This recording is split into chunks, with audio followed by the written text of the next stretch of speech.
Hello everybody, it is review time, but before that, I got me some games at like what's the place I went to? So let's see. Play and Trade. This is the first time I went there. It's like a while from my house. Not too far, but still. I got 3 games, so I'll likely do gameplay videos on real soon. Maybe not, because I do have a good number of games, that, haven't had, gameplays on. So the first 3 here, 2 are Batman games, and 1's a Nickelodeon game. The first one is the only GameCube game I've got. I got 1 GameCube and 2 PlayStation 2s.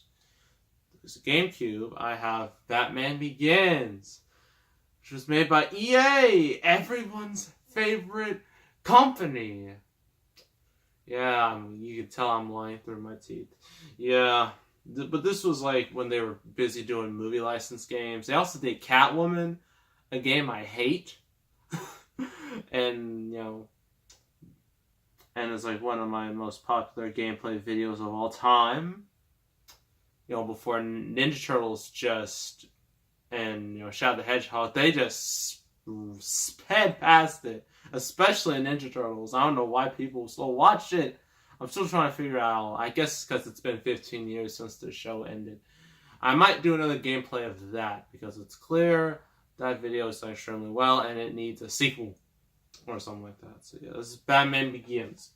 Next up is the Nickelodeon game, Nicktoons Unite. I know some of you just looking at this, you're going to be like, oh my gosh, I have so much nostalgia.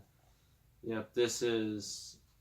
I mainly got this out of nostalgia. And the thing about it, I had the GameCube version, but then I lost it. It's gone. It's just away. So I got the PS2 version. This was on like $5. So, whatever. Yeah. And that's Nicktoons Unite. And the other Batman game is like, I was looking through Ninja Turtles 2003 video I think a couple months ago. One dude in there kept, giving me some suggestions for gameplay videos, like this. And some of the games I do have, some I do not. But this is one of the games, you recommended. And I tried to find it, then I found it, and I'm just like, oh, okay, this, it could be good. This Batman Vengeance. See, this game, originally, it's like a whole thing with Batman Dark Tomorrow. You all know I hate that game with all my heart, and I want that game to burn because that was an awful experience that I do not want to relive. But yeah, that game was like in development for like 2 years, and I think Warner Bros. Was probably like, we need a Batman game to come out as soon as the holidays are out. We need something. And so they're just like, hey, Ubisoft, you want to make a Batman game? You go make this. And that's how we got Batman Vengeance. I don't know much about this game, but it could be fun. Maybe. You don't know. Speaking of, just DC, that's a terrible segue. But, since this is DC content, except for Nicktoons, which is not. Review time. It is Wonder Woman, but I have betrayed you all once again. It's not the Wonder Woman you thought. It's not the Gal Gadot Wonder Woman. Oh no. This is the animated Wonder Woman from 2009. Yeah. This was way before she was even introduced in a movie. I think they were going to make a TV show of Wonder Woman. Everyone saw that costume, and everyone was like, that is disgusting. I don't want to see that. Thankfully, it never happened. But yeah, Wonder Woman, she was popular, but nowhere near as mainstream as she is now, especially now. So yeah, different times. And this was like long before the DCU became even a thought. Well, it's starting to become a thought. Because at this time, the Dark Knight trilogy was out, and then they were starting to work on Green Lantern. And Green Lantern was supposed to start the universe, but then we all know how that went, because it failed spectacularly. So then Man of Steel came along, started a whole DCU, and it's now become just a complete and utter laughingstock, like Twilight and Transformers, which is something you never want to be. So, yeah. You want to read the back. If you want to read the back, go right ahead. Nothing's stopping you, but I'll read it. On the mystical island of Themyscira, there it is, a proud, strong warrior race of Amazon women lives in a utopian civilization shielded from the corrupt world of man. But a betrayal within the Amazon sisterhood leads to the escape of Ares, the god of war. Sorry, Kratos. You're not the god of war. Ares is. Or maybe in God of War, Kratos beat Ares, and then he became the god of war. It doesn't matter.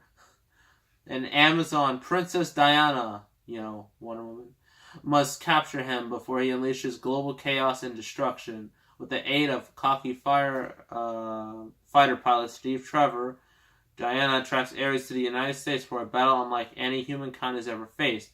A fabulous voice cast. We'll see that. Kerry Russell, Nathan Fillion, that's lit. Alfred Molina, it's also lit. Virginia Madison, Oliver Platt, Rosario Dawson, David McCollum. Alright.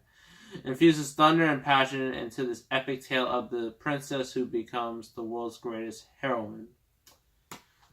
So as you notice, with the plot, it sounds somewhat similar to the live action version. Where, something happens in Themyscira, so it's not quite the same, but she still has to go to the world of man, and then she's, with Steve Trevor. But in the movie, the live action version that came out a year ago, Steve Trevor, they were kind of transported to Themyscira, and then he and Wonder Woman went to, London. This isn't London. It's not, because you gotta make this American. Well, wait. I need to check. And this is totally not sponsored by Amazon. So anyone who thinks that, stop, because I'm being dead serious. It's not. I'm not doing this on purpose. I'm just going to research. Alright. Let's look up Wonder Woman. Wonder Woman. Oh, Wonder Woman 2. I've heard that will take place in 1984. Don't know if that'll be good or not. I still don't really trust the DCU. I don't think they're gonna make a comeback. They're gonna try, but I don't think they're gonna succeed. Just saying the truth. All right. Just saying the truth.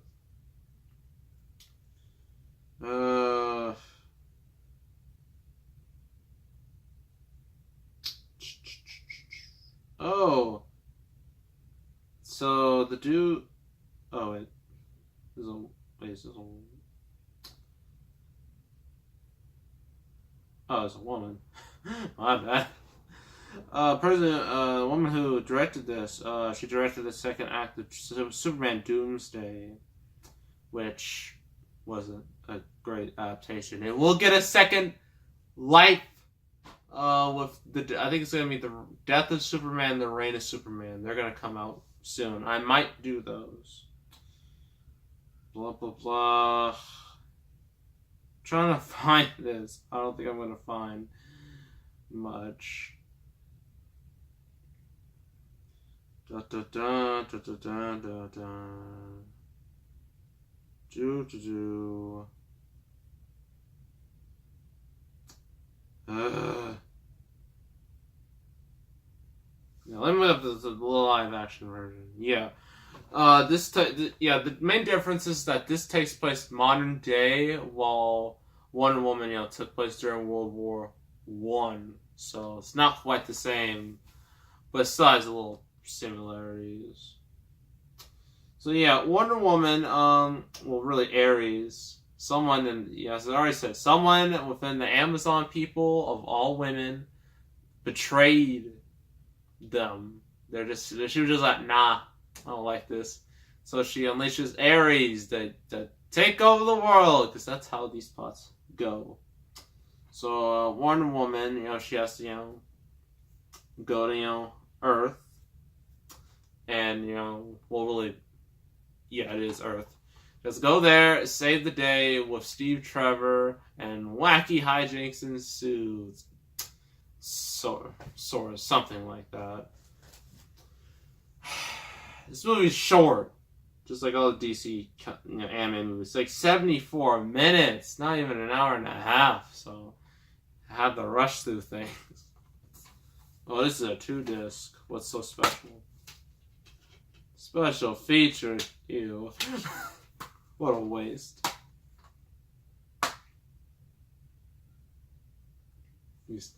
Pros and cons for this one. Pros, the voice acting is pretty good. Everyone does a really good job, voicing the characters. Kerry Russell, she does a great job voicing Wonder Woman. I don't know if she's better or worse than Gal Gadot. That's up for you. That's up for debate. That's up for you guys to decide, I guess. And of course, Nathan Fillion is great in everything because he's really good. Like the animation, while it's clear this is direct to DVD, it's not like super cheap. You know what I mean? It's not, The Killing Joke cheap. Okay? It has a little more effort into it, a little more quality to it, which is nice. The story's very simple. It's not super complicated. It's just your average superhero story where one woman, she has to go through the odds, but then near the end she's down, but then she fights through it and beats Ares and saves everyone. Sorta. Yeah. Cons. Well, the movie's still short, which means it's gonna rush through a lot of things, or just the plot's gonna feel way too short. So yeah, that's the one little flaw I have. Other than that, it's a pretty good movie. Pretty good. The question is this better than the live action version? Leave it in the comments. Which one do you prefer? Wonder Woman, this Wonder Woman, or Gal Gadot's Wonder Woman? Let me know. I'd like to hear your feedback. So I'm gonna give this 7.5 out of 10. It's pretty good. It's definitely on the higher end of DC animated movies. Definitely no Killing Joke, that's for sure. So next review is my 300th. We've reached 300. The big 300. And I wanted this one to be special. I wanted this one to be huge. It's going to be cringeworthy. We're doing Star Wars. And if you already know, I got the prequels. So you're probably asking, which prequel? Well, we're doing episode 1. And everyone's been complaining now about Star Wars, being like, oh, Last Jedi killed Star Wars. Oh, Solo killed Star Wars. And to some extent, that's true. But the first real death of Star Wars, the first real blow to Star Wars, other than the holiday special and those Ewok movies, we're doing The Phantom Menace. The Phantom Menace. It was like the most anticipated movie of all time when it came out, and then it disappointed everybody. That's what we're doing. So let's tear it apart. So make sure to subscribe, like this video, leave a comment, and I will see you all next time. And I am out.